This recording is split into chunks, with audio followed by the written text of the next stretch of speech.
And also congratulations on putting together such an amazing all-women panel. Every one of us is quite a trailblazer in our own right, and we're very happy to be sharing space with each other. So thank you for making me a part of this. Um, I think one of the first few things that I realized when I was much younger, I was in my early 20s, I just started working in film. I realized that I have this extraordinary opportunity and privilege to, you know, get people to listen.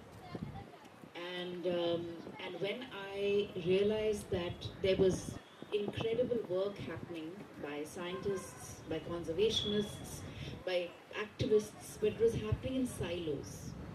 And the work that they were doing and the urgency with which the work was being done was not reaching civil society.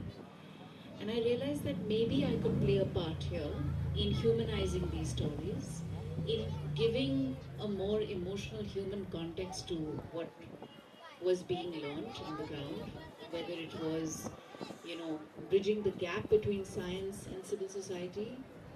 You mentioned, yes, that I know data on my fingertips and statistics on my fingertips, but I think what I care more about than the statistics and the data is the human stories behind these statistics and data, because behind every number is a person, a real living, thinking, feeling human being. And more often than not, especially in the climate space, it's a woman or a child. And I think it has been the greatest privilege of my life to use my platform to bring those stories to people and to humanize climate action. And what also I think I've realized with time, and that's been a very big part of my learning, is that, you know, when climate news started to emerge, it felt like something abstract that was happening in the distance, that was intangible, that you couldn't really feel or understand. There was an iceberg melting in the distance, a polar bear looking emaciated. It didn't feel like something that was happening to us. But in the last decade or so, these are things that are happening to us. We, as urban city dwellers, are feeling the intensity of the heat. We, as urban city dwellers, are feeling the intensity of the rains and the kind of impact that has on our lives and our livelihoods. And beyond that, I think we are all kind of realizing the impact of pollution, whether that is air pollution or water or soil or the other pollutions that are causing the kind of ill health that we're all experiencing as families. Now, this is happening in real time, it's happening to us, and therefore, I think it's easier to make people remember and understand that we all have a part to play in fixing the problem, and that it's no longer something that is going to happen in the remote, distant future. It is happening right now. What can happen is that people can feel overwhelmed and it can put them off, and people develop an ostrich mentality. They kind of look away and they say, koi aur kar lega. So you develop a state of apathy because you feel helpless because of the enormity of the problem. Kachra, 9,000 tons a day. Who's going to deal with that? It feels like a lot to do. But there are women here who decided to do something about it. And there are many more people. I mean, something that I'm wearing right now. This is a textile recycling brand, Paiwand, that only makes clothes with, upcycled textile waste. So action is possible, and the apathy has to be replaced with hope. And the hope, like Dr. Jane Goodall so beautifully and eloquently reminded us over. ठीक है, नहीं होगा. I understand 100%. We are not living in an extreme developed country, but we can bring change if we all work together. सबके अंदर आना ये जरूरी है. Then only we'll be able to make change. I have been saying this to the people of my place, Mumra, that you cannot just expect me to clean again and again and again. That's my job. I will do that for you as a corporator. But your job is also to take care of the surrounding. Do not throw कचरा भी. एक speaker ने बताया अपनी speech में कि कचरे के इतना मतलब लोगों को ये सिविक सेंस भी लैक कर रहा है कि वो उसके अंदर अलमारी डाल देते हैं. मतलब anything that you don't want in your house you throw in the gutter, और फिर वो आगे जाके बारिश में ब्लॉक हो जाता है. Geography is really vast, environment is vast. We don't even understand कि पत्थर से गाना दिल, I don't know the song also. ठीक है, उसका ट्रेंड है. हम किसी भी चीज को ट्रेंड पे लेके आ जाते हैं and we are making things famous. We are making people famous.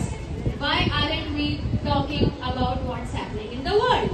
चाहे फिर वो environment के ताल्लुकात से हो या लोगों की जिंदगी के ताल्लुकात से. हम इतने गए गुजरे हो चुके हैं कि हमको इंसान की जिंदगी, झाड़ पेड़ की जिंदगी, हमारी खुद की जिंदगी की पड़ी नहीं है. We living just हर रोज उठ रहा है, काम कर रहे हैं, एक robotic life जी रहे हैं. We are not understanding what's happening in the bigger world, in the bigger picture.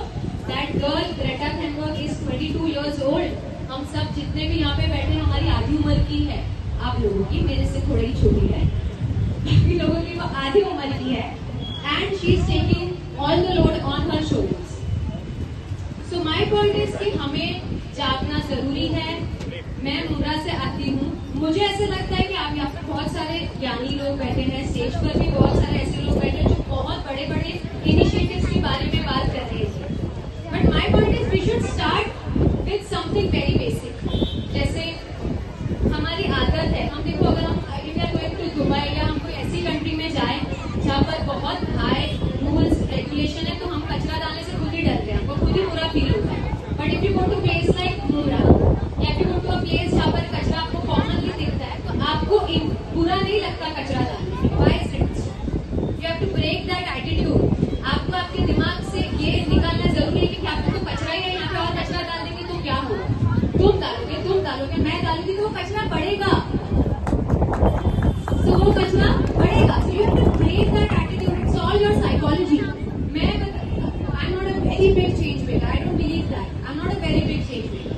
But what I have started doing, what I have told my staff to do, is that whenever we are in the car, if we are passing by Mumra, Kalba, Bandra, anywhere, चाहे साफ जगह हो जहाँ पर बहुत लोग रहते हो, या चाहे ऐसी जगह हो जहाँ पर स्लम एरिया हो जहाँ पे ऑलरेडी कचरा है, हम अपना कचरा जब तक गाड़ी में रखेंगे जब तक हमको कोई कचरे का डब्बा या सफाई का डब्बा. माय फादर ही सेज कि डोंट कॉल जो साफ सफाई करते हैं उनको कचरे वाला बोलना हमारे घर में अलाउड नहीं है. कॉल देम सफाई वाला, बिकॉज कचरे वाले हम हैं जो कचरा बोलते. तो हम कचरे वाले हैं, हम गंदे लोग हैं, बिकॉज वी थ्रो एवरीथिंग बाहर. वो तो बेचारे साफ सफाई करते हैं. सर, इन्वायरमेंट चेंज को लेके आपने एक मुहिम छेड़ा यहाँ पे कार्टर रोड में, बड़े बड़े बॉलीवुड सेलिब्रिटी आए, पॉलिटिशियन भी आए, तो क्या कहना चाहेंगे, किस तरह से आज का ये दिन रहा? आज जो यहाँ पे हमने एनवायरनमेंट एक्चुअली COP30 ब्राज़ील एक एनवायरनमेंट का जो एक प्रोग्राम है जो ब्राज़ील में होने वाला है, जिसमें हमारे देश के प्राइम मिनिस्टर नरेंद्र मोदी जी जाने वाले हैं। और हम सब यहाँ पे एनवायरमेंटलिस्ट है जो एनवायरनमेंट क्लाइमेट एक्शन के बारे में बात करते हैं, अवेयरनेस क्रिएट करते हैं। हमारे साथ में जिदान कास्टिलियानो, इरफान भाई, सार्थक भाई, सब लोग हैं। एनवायरनमेंट पे हम लोग काम करते हैं। आज हमारा यहाँ पे आने का मकसद क्या था, that I think Zidan will tell you more about it. Zidan please. हाँ, सभी को मेरा जय हिंद, जय महाराष्ट्र। पहले हमारा यही मकसद है कि पर्यावरण और लोगों को एक साथ जुड़ना, यही तो पहली बात है। और मेरे ख्याल से तो मुंबई एक ऐसा शहर है जहाँ पे सबसे डाइवर्स एनवायरमेंटल ट्रेजर्स है।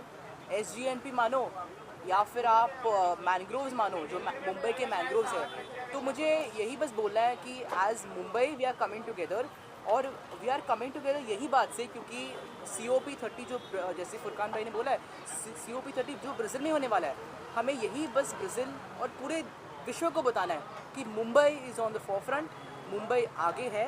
और मुंबई कर यही लोग भी आगे आ चुके हैं for the planet, for the environment, पर्यावरण के लिए। तो हम अखंडता से तो प्रचंडता करेंगे, और क्या। डेफिनेटली। सार्थक भाई क्या बोलना चाहेंगे आप? डेफिनेटली, ये सबको नमस्कार। आज हम यहाँ सारे इन्वायरमेंटलिस्ट, पॉलिटिशियंस, बिजनेसमैन, सब सोशल वर्कर्स, सब आज एक इकट्ठे हुए थे। हम किसी कोई एक पर्टिकुलर पॉलिटिकल इवेंट किसी चीज़ के लिए, आज हम सब इकट्ठे थे इन्वायरमेंट के लिए, अपनी दुनिया के लिए। बिकॉज हम सबका ये मानना है कि शुरुआत एक कदम एक स्टेप से होती है। हम आज एक स्टेप यहाँ लेंगे, दूसरा स्टेप शायद ब्राज़ील में लिया जाएगा, जो हमारे देश में हम सबके फ्यूचर जनरेशन्स के लिए एक बहुत बड़ा चेंज लाएगा, जिसको हम आज सस्टेन करेंगे, वो कल हमारी अपकमिंग जनरेशन के लिए सस्टेनेबिलिटी बनेगी। Thank you. सर, आप क्या कहेंगे? देखिए, एनवायरनमेंट के लिए लोग अक्सर बहुत सारी NGOs काम करती है, लेकिन इसके बारे में ठोस तरीके से कोई सोचना नहीं चाहता। 4 दिन अगर मैं 4 प्लास्टिक उठा लूँ, उससे ये एनवायरनमेंट का सलूशन निकलेगा नहीं। आज आपको मैं बता दूं कि ये जगह पर मैं पैदा हुआ हूँ, ये समंदर है सामने, आप यहाँ पे मैंग्रोव्स देखते होंगे। एक वक्त ऐसा था कि हम लोगों को डर लगता था अंदर जाने के, इतने घना जंगल था ये मैंग्रोव्स का, आज पूरा गायब हो चुका है। तो ये सारी चीज़ें कि हम लोग मैंग्रोव्स को रीग्रो कैसे करेंगे। और दूसरा, जितना तेज़ी से कंस्ट्रक्शन चालू है बिल्डिंग्स का, उससे पूरे एनवायरनमेंट में आप बोलो एयर पोल्यूशन ख़राब हो चुका है। तो हम लोग चाहते हैं कि इस पर बात की जाए, सरकार इस पर ध्यान दे, मैंग्रोव्स को रीग्रो किया जाए, फिर से इनके बीज डाला जाए। मैंग्रोव्स को बचाने की बात हम लोग करते, लेकिन इनको वापस से रीग्रो करने की बात हम लोग नहीं करते। जो है उन्हीं को बचाना है कि हमें उनको आगे भी बढ़ाना है। तो हमको मैंग्रोव्स बचाना भी है, मैंग्रोव्स बढ़ाना भी है। और रही बात ये कंस्ट्रक्शन की वजह से आज इतना नुकसान हो रहा है, एयर क्वालिटी हमारी इंडेक्स में इतनी ख़राब हो चुकी है। तो हम चाहते हैं कि हमारे जो हाउसिंग मिनिस्टर है, हमारे जो CM है, और हमारे जो माननीय पंत प्रधान नरेंद्र मोदी जी है, वो इस पर लगाम लगाए। इनको एक ताकीद की जाए कि ये जो पोल्यूशन है इसको किस तरीके से रोका जाए, और इसके अंदर अपन एनवायरनमेंट के लिए क्या कर सकते हैं। जैसे गार्डन को एक परसेंटेज दिया जाए, टेरिस है, वर्टिकल गार्डन है, इसके ऊपर हम लोग काम क्यों नहीं करते। तो बस ये था कि हम लोगों की आज फुरकान भाई और जिदान भाई, हमारे सार्थक, ये सारे हम लोगों ने कई बार इसके ऊपर बात की कि यार ऐसा कुछ किया जाए कि लोग इसके ऊपर जुड़े। हम चाहते हैं कि हर कोई इस पर जुड़े, लोगों को भी जोड़ना चाहते हैं कि भाई हर कोई इस पर आके खुलकर बात करे। इस हम लोगों को एनवायरनमेंट को बचाने के लिए क्या क्या करना चाहिए। जब तक हम इन पर बात नहीं करेंगे, सोचेंगे नहीं, तो हम काम नहीं कर पाएंगे। Thank you. सर, आप यहाँ पे डिस्पोजल यूज़ कर रहे हो कागज़ का, लोग प्लास्टिक का बॉटल यूज़ करते हैं, उससे भी क्या कुछ नुकसान होता है? प्लास्टिक की बॉटल, हाँ, प्लास्टिक के जो बॉटल होते हैं, पहली बात तो यही है कि जो लोग वो छोटे वाले बॉटल से पानी पीते हैं, वो लोग ऐसे ही फेंक देते हैं। आपका जो 10 रुपया 20 रुपया वैसे ही फेंक जाते हैं। तो फिर मेरा यही बस बोलना है कि जो प्लास्टिक है इट इज़ हार्मफुल। जब आप प्लास्टिक को फेंकते हो तो वो प्लास्टिक जो है इट पोल्यूट्स द एनवायरनमेंट। जो माइक्रो प्लास्टिक्स है, प्लास्टिक का जो डिग्रेडेशन होता है माइक्रो प्लास्टिक्स जो होता है it harms the soil, it harms the mangroves, it harms the biodiversity. और मेरा यही बोलना है कि you can use a steel bottle, you can use a glass bottle, but do not use plastic because it is very very very harmful for nature. Sir lastly क्या message रहेगा आपका जनता से? Lastly Mumbai citizen climate action dialogue में हमारे जितने भी guest आए थे, दिया मिर्ज़ा जी, हमारी डॉक्टर मनीषा ताई कायंडे, आमदार विद्या ताई चौहान, जितने भी एनवायरनमेंट से हमारे एनवायरनमेंट से नताशा डिकोस्टा मैम है, गुलियानी मैम है, यश अग्रवाल जी है, सबका मैं तहे दिल से धन्यवाद कहता हूँ। और सभी से एक ही बात कहना चाहूँगा कि आप भी एनवायरनमेंट के लिए कुछ न कुछ कर सकते हैं। हर एक इंसान कुछ, एटलीस्ट एक छोटा सा रैपर भी होता है तो उसको रोड पे ना फेंके। वो जो प्लास्टिक है वो कहीं ना कहीं जाके डंप होने में बहुत टाइम लगता है। अपने हिसाब से एक फ़ैन का बटन चालू करना 10 मिनट पहले अगर बंद कर देंगे तो कुछ भी प्रॉब्लम नहीं होती। छोटी छोटी चीज़ों से भी हम क्लाइमेट को कंट्रोल कर सकते हैं, क्लाइमेट एक्शन पे कुछ ना कुछ कर सकते हैं। बिल्कुल, जैसे कि लास्ट टाइम पे हम लोगों ने फुरकान में सार्थक, हम लोग सिद्धांत, हम लोग सब लोग ने मिलकर हम लोगों ने एक मुहिम छेड़ा था कि एक पेड़ मेरा भी। ये सुनने में एक छोटा सा लगता है कि एक पेड़ मेरा, वरना अगर हम लोग सब लोगों ने मिलकर, सारी जनता ने मिलकर एक एक पेड़ लगा दी तो मेरे को ऐसा लगता है हम जितनी आबादी को काउंट करेंगे 1 करोड़ 40 लाख की जो 140 करोड़ की जो आबादी है 140 करोड़ पेड़ हम लोग लगा सकते हैं अगर हर किसी ने एक पेड़ खुद लगाया तो। Thank you.